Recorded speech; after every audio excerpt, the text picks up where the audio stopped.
harka fuunee daawwattoota keenya kabajamoo akkam jirtan OMN Kaayiroo tirraa oduu har'aaf qabnu isiniif dhiyeessinaa oduu waliin an Usmaan Abdulatiifi. Maatiin dura taa'aa paartii Koongiresii Federaalistii Oromoo Profeesar Mararaa Guddinaa har'a mana hidhaa Maakalaawii deemanii wayita nyaata geessaniif akka nyaanni hin seenne poolisootaan waan dhorkamaniif fayyaa isaaniitiif yaaddawaa jira jedhan. Profeesar Mararaa Guddinaa guyyaa hidhaman irraa kaasee hanga har'aatti abukaattoo isaaniitiis tahee maatii isaaniitiin kan wal hin arkin jiranii dabalata oduu tanaatiif Dammaqaa Nagaasaa. Durataan paartii Koongiresii Federaalistii Oromoo Profeesar Mararaa Guddinaa paarlaamaa Awurooppaatiin affeeramanii dhimma dhiittaa mirga namoomaa sirnichi raawwataa jiru erga ragaa bahanii booda akkuma gara biyyaatti deebi'aniin badii tokko malee humnootii tikaa sirnichaatiin sadaasa 30 bara 2016 qabamanii erga hidhamanii guyyootiin 10 ol lakkaawamaatti jiran. Profeesar Mararaan umurii isaanii guutuu sirna dimokiraasii bilisummaa fi walqixxummaa dhugaa biyyattii keessatti fiduudhaaf murannoodhaan hayyuu qabsaa turanii fi ammallee itti jiranidha. Ijaarsa sirna dimokiraasii biyyattii keessatti fiduudhaaf tattaaffii isaan godhaa jiraniin wayita ammaa uummata Oromoo biratti kabajaa fi jaalala guddaa kan horatanidha. Sabaa fi sablammoota biyyattii birattis akkasuma. Kun immoo aangawoota sirnichaa akkaan madeesseetu jira. Hidhamuun Profeesar Mararaa Guddinaa aangawotaa fi sabaa himaalee addunyaa mara odoo hin hafne yaaddessaa fi dubbachiisaa jira. Maatiiwwan isaanii immoo addatti yaaddoo guddaa qaban. Sababiin isaas yeroo hedduu nyaata qabatanii wayita gara mana hidhaa Maayikalaawii deeman waardiyyoota mana hidhaa saniin akka ol hin seensifne dhorkamaa jiran. Haaluma kanaan har'a ganamaa nyaata fuudhanii fi wayita dhaqan ol galchuu fi waan didaniif haala fayyaa isaaniitiin wal qabateen yaaddoo guddaa akka qaban kan nuuf himan. Abukaattonni seeraa isaaniis obbo Wandimmoo Ibsaa fi Dr. Yaaqoob Hayilamaariyaam hanga ammaatti ijaan isaan arguuf yaalii godhaa turan akka hin milkoofne obbo Wandimmoon raadiyoo sagalee Ameerikaatiif akkas jechuun kan ibsan. Akkuma bal'aan yeroo aangoota bineeldaa jaalamaa gadi olii ta'anii tokko takkuma jaalladhu akkuma fi bal'eensi qabee waan gaafachuu hin dandeessanii hin jiru. Naan gaafachuu hin dandeenye seerri fakkataa jedhee qaamillee doktorii akka inni hin dubbanne gaafatanii jedhee maqaatti kamuu beellame isinii namni kun waan hin garra jiru hin deemne qabanii amma gara biyyaa fidanii deemaa biyyaa sadarkaa keenyaa beellamuma keessanillee nuun kabajjetanii jennaan afaaneetii reebii deebi'anii jiru. Kana goonee egaa jennu amaamiltoota biraata achi keessaa qabama Maakalaawii keessaa akka jaarsatiin waggaa 80 akka addatti gadhiisee manneen Maakalaawii kun gadhiisuu dhigee jira.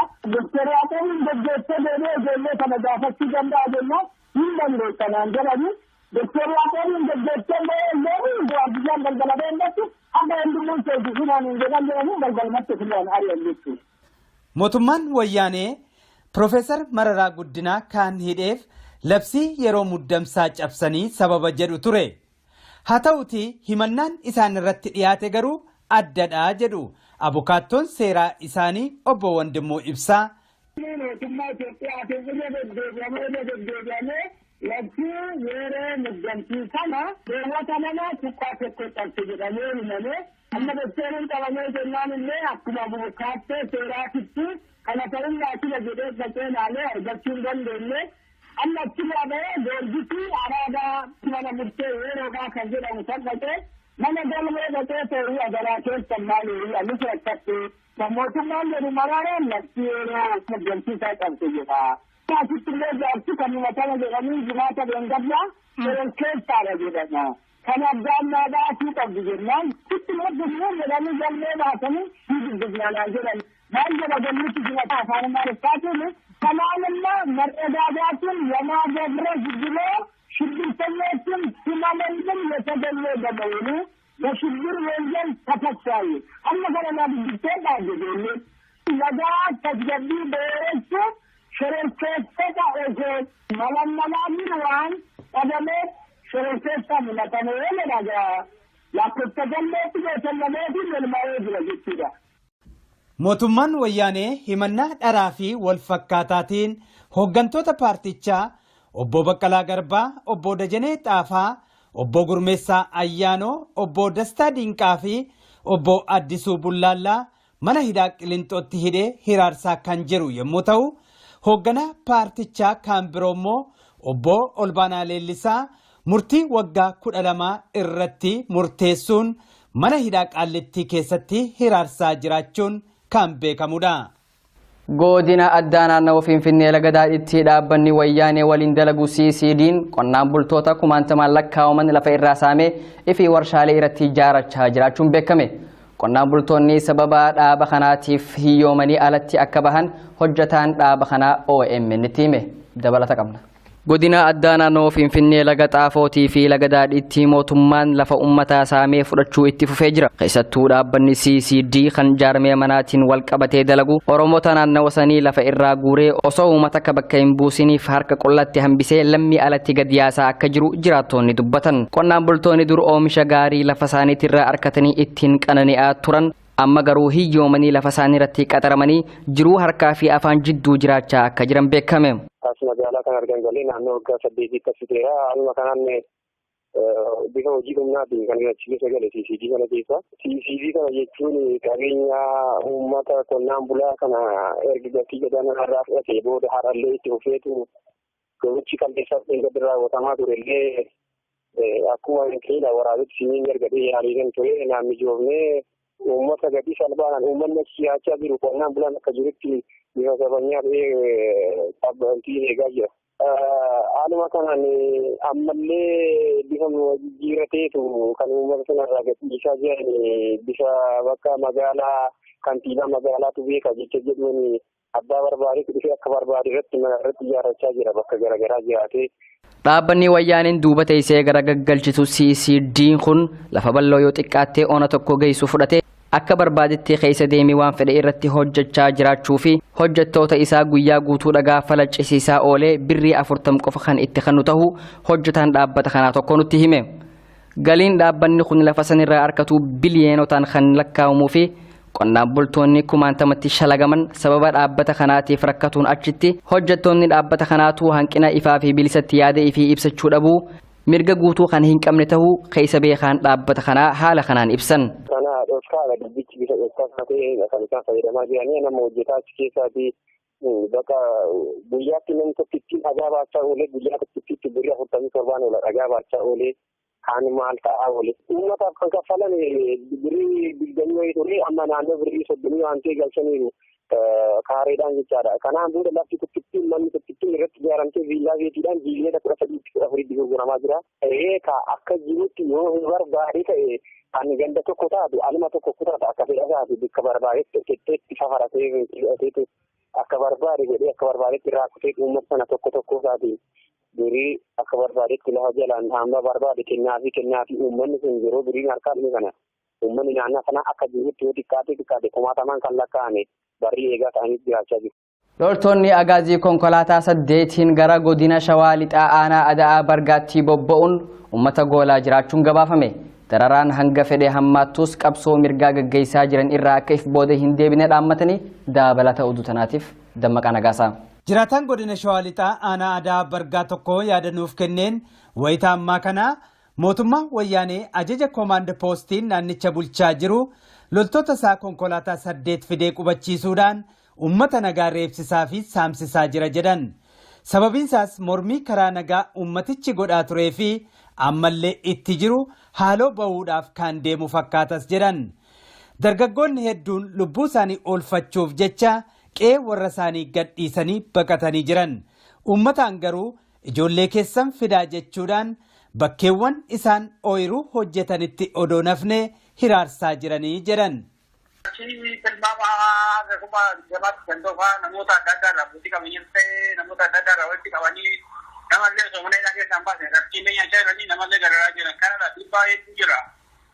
Sababii saamichi kun irratti gaggeeffamaa jiruufis maalii jennee nama kanaaf gaaffii dhiyeessineefis.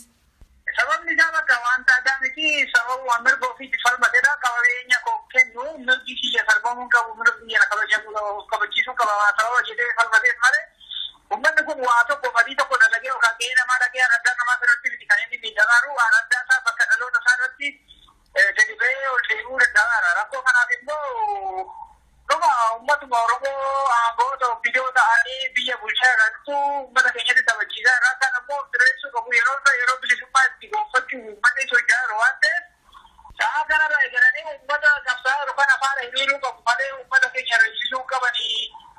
Jiraataan godina Shawaa Lixaa aanaa Ada'aa Bargaa kun uummanni Oromoo waliigalee mirga isaa kabachiifachuudhaaf dhaamsan jaarmiyaalee siyaasaa Oromoo fi hawaasa Oromoo biyyoota ambaa garaa garaa keessa jiraataniif qabaa jedha. Dhaabbileen siyaasaa qaama adda addaa ta'anii biyyoota adda addaa keessatti biyyoota baqattoota akka baqattootatti jiraachaa jiran tokkummaa isaanii cimsanii akkana ta'uu qabu. Qeerroo faana qeerroon illee humna godhatee socho'aa jira waan ta'eef akkana ba'anii uummata keenya ileetti godhatee bilisummaa gonfachiisuu qabu jedha. Hunda isaatti waan ta'e kanaaf immoo qaamni isa tolchu tokko osoo jiraatee uummata kana faana dhaabatee ammatee tokko sochiin kun galma hin gaadhee yaada akka koomtan illee. Qaamni hoggaa jettu akkami jaarmiyaa gama jaarmiyaaleeti? Gama jaarmiyaalee siyaasatiinis ta'ee gama diyaasporaa biyya alaa keessa jiraatan kamiyyuu uummata isaanii faana dhaabbatanii wanta qeerroo biyya keessaa barbaadu faana bukkee isaanii dhaabbatanii wal faana wal tumsuudhaan mirga abbaa biyyummaa isaanii gonfachuu qabu. Dhaabbileen siyaasatillee kan biyya adda addaa keessa jiran tokkummaa isaanii cimsanii walii galteedhaan gadi ba'anii waan kana irratti hojjechuu qabu jedha. Godina Shawaa Bahaa aanaa Boosaatti waraanni Agaazii jiraattoota hidhee dararaa jiraachuun dhagahame. Namoota ulfa garaa qaban warroota hirrina qaamaa qabanii fi dhukkubsattoota illee hidhanii rakkisaa jiraachuu jiraattonni OMN itti himani. Dabalata oduu tanaa akka ta'an kanatti isiniif dhiyeessina. Godina Shawaa Bahaa aanaa Boosaatti waraanni Agaazii akkuma amaleeffatee gandarra deemee jiraattoota gandaa dhaabaa waliin hariiroo qabdanii fi humna shororkeessitoota alaatii waliin jirtan jechuudhaan hidhee namoota barbaade ammoo tumee saamaa jiraachuu jiraattonni dubbatan. Dur qeerroo qofa adamsaa turus amma garuu haadha manaatii fi abbaa manaa manguddoo fi ijoollees osoo adda hin baasin hidhaa jiraachuu fi jiraattonni aanaa kana jireenya isaaniitiif rakkachaa akka jiran Oromiyaa Miidiyaa Neetworkitti himan. Isaan kun warroota paartilee mormitoota keessatti hirmaatanii yeroo darbee warra warroota siyaasaa gaafatu jiran. Kanaaf jecha isaanii hidhamanii jiraafamuu qabu jedhanii baatii takka malee qaama irratti biranii kaantu namaa haala daraan ta'an irraan gahaa jiru. Wanti fakkaate. Kun wanta wartee kana jedhamee miti wanta irra gahaa jiru akka naannoo keenyatti Agaaziin waan hin taane irratti raawwachaa jira. Shamarran keenya akka hin taanetti iddoo hin taanetti yeroo argate gudeetti hin taane irratti raawwachaa jira. Naannoo magaalaa ta'e baadiyyaa ta'e fakkeenyaaf haati keenyatti baadiyyaan karaan jira akkasumas nuura fakkiin jedhamu jira kanneen magaalaan booleen jirti gandoota irra deeman hunda irratti iyyuu jechuudha deemanii agaazonni waraanni mootummaa kanaa jechuudha achi dhaqanii buufata gandaa irratti dukkaana uummanni afur jecha bitate isa dhaabatanii buufata godhanii asitti qubbatanii nyaata sana achitti meeshaa waraanaa sassaabaa jiru meeshaa waraanaa. Qaamonni humna waraanaa kan isaan ukkaamsaa jiru gariin saboota biraa warra afaan Oromoo hin dhageenye akka tahanii fi shamarran yeroo arkan hacuucanii baay'ilama irraa fuudhanii yeroo baay'ilamaa san yoo haftee sanumarra dhaabbatanii hidhaa jiraachuu akkasuma bakkoota baadiyyaa tokko tokkotti akka maletti shamarran naamusa isaanii cabsaa jiraachuu dubbatan. Haaluma kanaan wal qabatee Agaaziin bakkoota akka mana nyaataatii fi dukkaanaa qubatanii qabeenya hawaasaa saamaa meeshaalees irraa fudhachaa jiraachuu akkana jechuun nutti himan. Ati tarkaan biratti fudhatama jechuun sodaachisuudhaan shamarran keenya jaamanii iddoo taanetti deebii haala malee raawwataa jiru yeroo ammaa kanatti jechuudha. Gara biraa gabaasni ijoolleen fi gabaasni barbaadu naannoo keessatti jechuudha gandoota baadiyyaa akkasumas magaalaa keessatti meeshaa waraanaa hawaasa irraa sassaabataa jiru yeroo ammaa kanatti. Meeshaa kana erga sassaabanii yoo yoggaa meeshaa kana kennin hidhamuu jira akka meeshaa kenne nagaan baa jedhanii meeshaa kana tooftaa kana malatanii irraa hiratanii beeka. Warroota immoo warqaa raggaatti qabanii warroota shakkan abaa hojjetanii warroota shakkan irraa fudhatanii warroota hidhataa ta'ellee. Waan addaa godina kanatti haadholii ulfaa namoota hanqina qaamaa qabanii fi dhukkubsattoota agaaziin gara laafina tokkoon malee butanii hidhaa jiraachuun beekame. Guyyaa kaleessaa namoota tajaajila hawaasaatiin dhaabbatan namoota hawaasa cinaa dhaabbatanii gargaaran 3 hidhuun dhagahame. Haqa fiitii irratti namoonni hidhaman nutti dhagahamanis nuti garuu kaayyoo baaneef galmaan gahuuf dirqama nurraa eeggamu bahuudhaaf if booda kan hin deebine ta'uun Oromiyaa Miidiyaa Neetworkitti himan. Godina Arsii aanaa Jujuutti waraanni agaazii labsii yeroo hatattamaa dahoo godhachuudhaan jiraattoota aanichaa garmalee girgireessaa akka jiran jiraataan aanaa kanaa nuti dubbifne tokko OMN itti himani. Usmaan Baayyuu waan qindeesse qaba. Labsii yeroo hatattamaa dahoo godhachuudhaan waraanni agaazii jiraattota godina Arsii aanaa Jajuu garmalee goolaa akka jiruu fi dargaggoota hidhuuf barbaadaniit wayitii dhabanitti maatiidhaan ijoollee keessan bakka isaan itti dhokataniitiin jiran barbaadaatee fida ittiin jechuudhaan doorsisaa fi manguddootas hidhuun itti fufeera jedha. Namni nuti aanaa Jajuu irraa bilbilaan dubbifne. Fakkeenyaaf amma abbaan kiyya qabamee jira. Obbo Amaan Haji Ahmed Hoodii jedhama. Manguddoodha magaalaa alaagaa birootti keessatti hidhamee ganda duwwaa tokko jechuudha. Sababa ana barbaadaniitiin dhabaniif abbaa koo manguddoo waggaa 80 hidhaniiru kan jedhe namni kun ankaadhimamaa mana marii bakka bu'oota ummataati paartii koongireesii federaalistii Oromoo bakka bu'uun filannoo darbe irratti waan hirmaadheef erga saniitii jireenyi koo manuma hidhaa ta'eera jedha.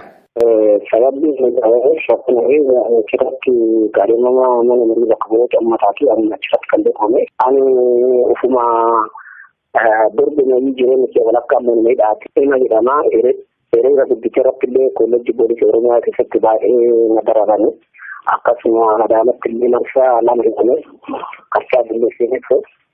Amma haala akkamii keessa jirta? Naannawuma dhaloota keetii jirta moo jala dhokatteetiin jirta? Haala akkamii keessa jirta? Haalli an keessa jiru haala yaaddoo fagaata irreechatti manatti galee maatiitti argeen beeku hordofamaa jira.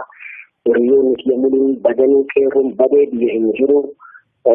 Osoo arganii ajjeesuu barbaadanii jiranii amma maatii kiyyaa fi obboleeyyan kiyya achi buutee kadhanii jira. Bakka isaan achi buutee kadhanii jira. Abbaan kiyyaa masala kiyya isaa haga fidutti wayini mallatteessitee bakka inni jirutti tarkaanfii irratti fudhachuudhaaf wayimmoo yoo isa fidin hidhaate umriin inni turudha jedhanii amma sosorsan waan jechuudha.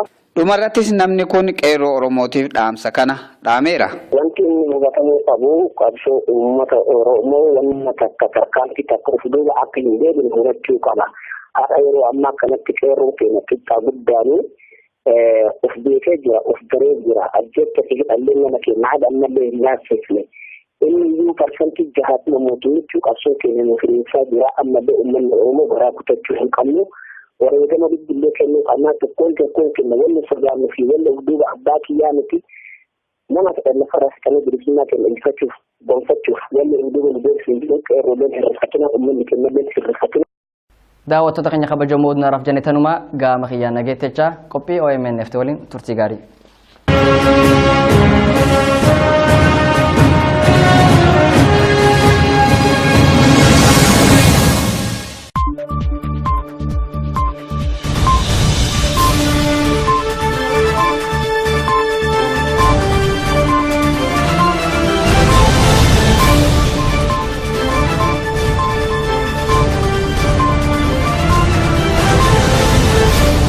Nafne hiraarsaa jiranii jedhan. Tilmaama akkuma jamaatti kan tofaa namoota adda addaa irraa buutii qabeenyaa ta'ee namoota adda addaa irraa walitti qabanii namallee soomana isaa keessaan baasan rakkiilee nyaachaa jiranii namallee gararaa jiran kanarraa dhiibbaa hedduu jira. Sababii saamichi kun irratti gaggeeffamaa jiruufis maalii jennee nama kanaaf gaaffii dhiyeessineefis. Sababni isaa bakka wanta addaa miti sababuma mirga ofiitti falmateedha qabeenya koo kennu mirgi kiyya sarbamuun qabu mirgi biyya kabachiisuu qaba sababa jedhee falmateef malee uummanni kun waa tokko fadii tokko dalagee yookaan gahee namaa dhagee adda namaa irratti miti kan inni miidhagaaru waan addaa isaa bakka dhaloota isaa irratti gadi ba'ee ol deebi'uu danda'aara. Rakkoo kanaaf immoo dhuma uummatuma Oromoo aangoota biyyoota ta'anii biyya bulchaa irrattu uummata keenyatti taphachiisaa irraa kan ammoo direessuu qabu yeroo bilisummaa itti gonfachuu uummanni socho'aa jiru waan ta'eef sa'a kanarraa eegalanii uummata qabsaa'aa jiru kan afaan hiriiruu qabu malee uummata keenya reessisuu qabanii. Jiraataan godina Shawaa Lixaa aanaa Ada'aa Bargaa kun uummanni Oromoo waliigalee mirga isaa kabachiifachuudhaaf dhaamsan jaarmiyaalee siyaasaa Oromoo fi hawaasa Oromoo biyyoota ambaa garaa garaa keessa jiraataniif qabaa jedha. Dhaabbileen siyaasaa qaama adda addaa ta'anii biyyoota adda addaa keessatti biyyoota baqattoota akka baqattootatti jiraachaa jiran tokkummaa isaanii cimsanii akkana ta'uu qabu. Qeerroo faana qeerroon illee humna godhatee socho'aa jira waan ta'eef akkana ba'anii uummata keenya bileetti godhatee bilisummaa gonfachiisuu qabu jedha. Hunda isaatti waan ta'e kanaaf immoo qaamni isa sochii tokko osoo jiraatee uummata kana faana dhaabatee ammatee tokko sochiin kun galma hin gaadhee yaada akka koomtan illee. Qaamni hoggaa jettu akkami jaarmiyaa gama jaarmiyaaleeti? Gama jaarmiyaalee siyaasatiinis ta'ee gama diyaasporaa biyya alaa keessa jiraatan kamiyyuu uummata isaanii faana dhaabbatanii wanta qeerroo biyya keessaa barbaadu faana bukkee isaanii dhaabbatanii wal faana wal tumsuudhaan mirga abbaa biyyummaa isaanii gonfachuu qabu.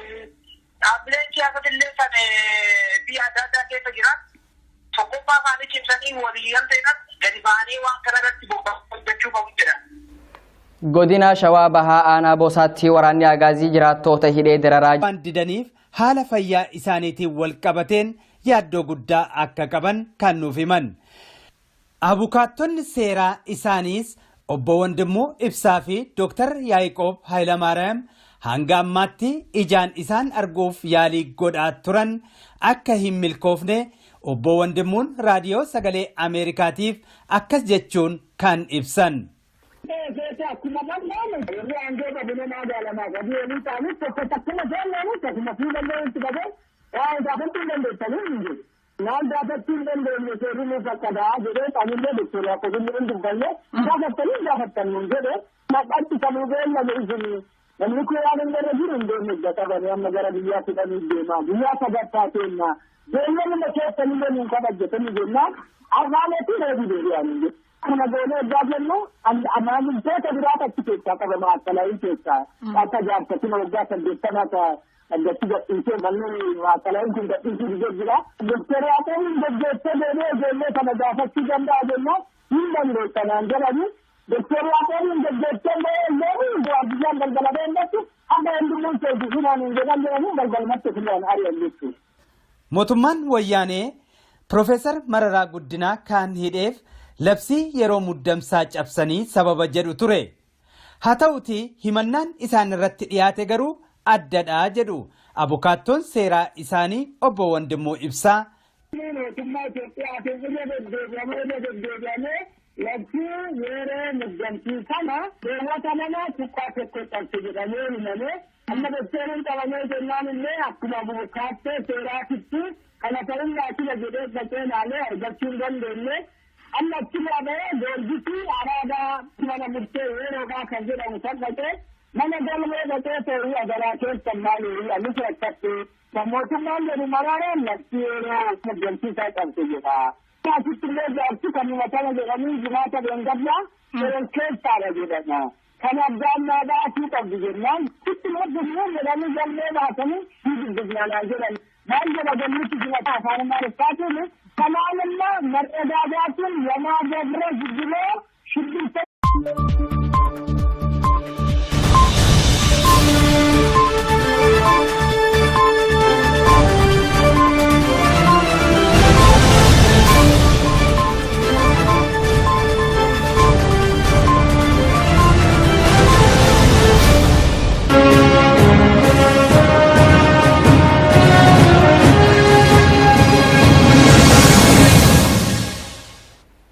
Harka fuunee daawwattoota keenya kabajamoo akkam jirtan OMN Kaayirootti irraa oduu har'aaf qabnu isiniif dhiyeessinaa oduu waliin an Usmaan Abdulatiifi. Maatiin dura taa'aa paartii Koongiresii Federaalistii Oromoo Profeesar Mararaa Guddinaa har'a mana hidhaa Maakalaawii deemanii wayita nyaata geessaniif akka nyaanni hin seenne poolisootaan waan dhorkamaniif fayyaa isaaniitiif yaaddawaa jira jedhan. Profeesar Mararaa Guddinaa guyyaa hidhaman irraa kaasee hanga har'aatti abukaattoo isaaniitiis tahee maatii isaaniitiin kan wal hin arkin jiranii dabalata oduu tanaatiif Dammaqaa Nagaasaa. Durataan paartii Koongiresii Federaalistii Oromoo Profeesar Mararaa Guddinaa paarlaamaa Awurooppaatiin affeeramanii dhimma dhiittaa mirga namoomaa sirnichi raawwataa jiru erga ragaa bahanii booda akkuma gara biyyaatti deebi'aniin badii tokko malee humnootii tikaa sirnichaatiin 30/30/2016 qabamanii erga hidhamanii guyyootiin 10 ol lakkaawamaatti jiran. Profeesar Mararaan umurii isaanii guutuu sirna dimokiraasii bilisummaa fi walqixxummaa dhugaa biyyattii keessatti fiduudhaaf murannoodhaan hayyuu qabsaa turanii fi ammallee itti jiranidha. Ijaarsa sirna dimokiraasii biyyattii keessatti fiduudhaaf tattaaffii isaan godhaa jiraniin wayita ammaa uummata Oromoo biratti kabajaa fi jaalala guddaa kan horatanidha. Sabaa fi sablammoota biyyattii birattis akkasuma. Kun immoo aangawoota sirnichaa akkaan madeesseetu jira. Hidhamuun Profeesar Mararaa Guddinaa aangawotaa fi sabaa himaalee addunyaa mara odoo hin hafne yaaddessaa fi dubbachiisaa jira. Maatiiwwan isaanii immoo addatti yaaddoo guddaa qaban. Sababiin isaas yeroo hedduu nyaata qabatanii wayitaa gara mana hidhaa Maayikalaawii deeman waardiyyoota mana hidhaa saniin akka ol hin seensifne dhorkamaa jiran. Haaluma kanaan har'a ganamaa nyaata fuudhanii fi wayita dhaqan ol galchuu fi abbaa barbaadee dhufee akka barbaade irratti mana irratti ijaarrachaa jira bakka garaagaraa jiraatee. Dhaabbanni wayyaaniin duuba teessee gara gaggalchitu CCD'n kun lafa bal'oo yoo xiqqaattee ona tokko geessu fudhatee akka barbaadetti keessa deemee waan fedhe irratti hojjechaa jiraachuu fi hojjettoota isaa guyyaa guutuu dhagaa falaccisiisaa oolee birrii 40 qofa kan itti kennu ta'uu hojjetaan dhaabbata kanaa tokko nutti hime.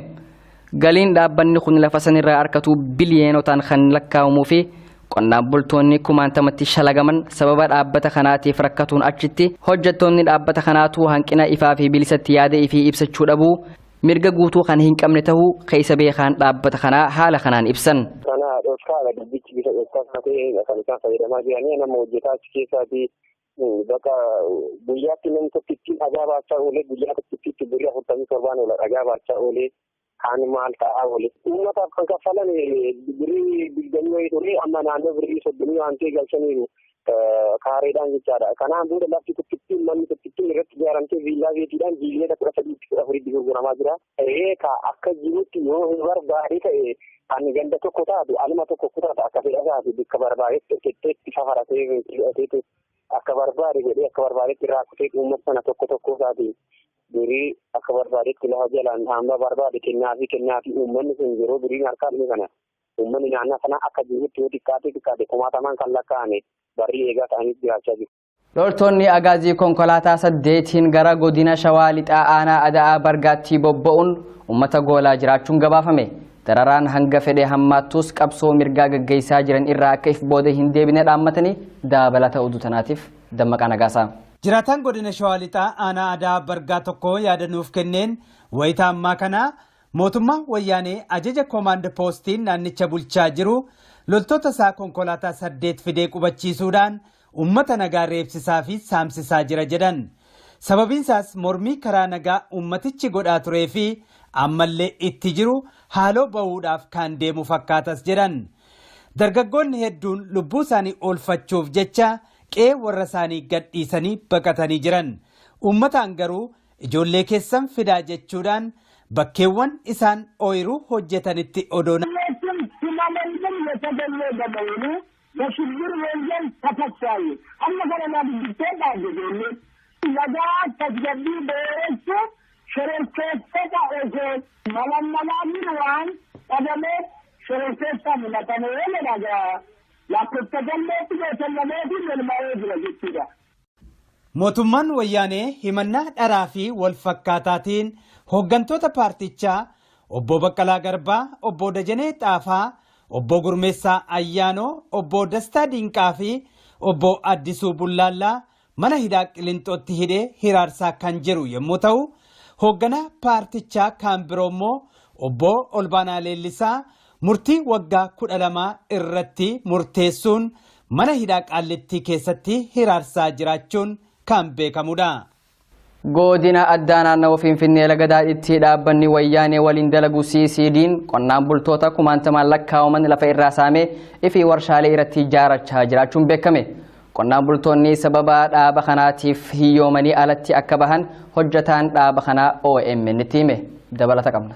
Godina addaa naannoo Finfinnee laga Xaafootii fi laga Daadhiitti mootummaan lafa uummataa saamee fudhachuu itti fufee jira. Keessattuu dhaabbanni CCD kan jaarmee manaatiin wal qabatee dalagu Oromoota naannawa sanii lafa irraa guuree osoo uummata akka bakka hin buusiniif harka qullatti hambisee lammii alatti gad yaasaa akka jiru jiraattonni dubbatan. Qonnaan bultoonni dur oomisha gaarii lafa isaaniitirraa harkatanii ittiin qanani'aa turan amma garuu hiyyoomanii lafa isaanii irratti qaxaramanii jiruu harkaa fi afaan jidduu jiraachaa akka jiran beekame. As magaalaa kan argan galee naannoo waggaa 8 taasifteera. Haaluma kanaan bifa hojii humnaatiin kan hirachiise gale CCD kana keessa. CCD kana jechuun qabeenya uummata qonnaan bulaa kana erga gatii gadaanaa irraa fudhatee booda harallee itti fufeetu gochi qalbeessaaf eeggadde raawwatamaa turellee akkuma keela waraabetti siniin ergadee yaalii kan ture naanni joofnee uummata gatii salphaadhaan uummanni siyaachaa jiru qonnaan bulaan akka jirutti bifa sabanyaa ta'ee qabbantii eegaa jira. Haaluma kanaan ammallee bifa jijjiirateetu kan uummata sanarraa gadhiisaa jiran bifa bakka magaalaa kantiibaa magaalaatu beeka jecha jedhuun